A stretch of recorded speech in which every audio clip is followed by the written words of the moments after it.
નમસ્કાર, આપ જોઈ રહ્યા છો સત્યવ્રત ન્યૂઝ। દર્શક બંધુઓ, ગત દિવસે ભગવાન શ્રી રામલલા વિરાજમાન મંદિર અયોધ્યા પ્રતિષ્ઠા દિવસ સમગ્ર દેશ સહિત વડોદરામાં પણ અનેકો જગ્યાએ રામોત્સવનું આયોજન।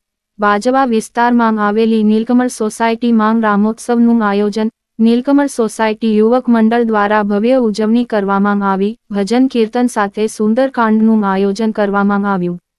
સોસાયટી નાંગ રહીશો ઉત્સાહ સાથે ભગવાન રામલલા પ્રતિષ્ઠા દિવસની ઉજવણી કરી હતી। Report Satyavrat news.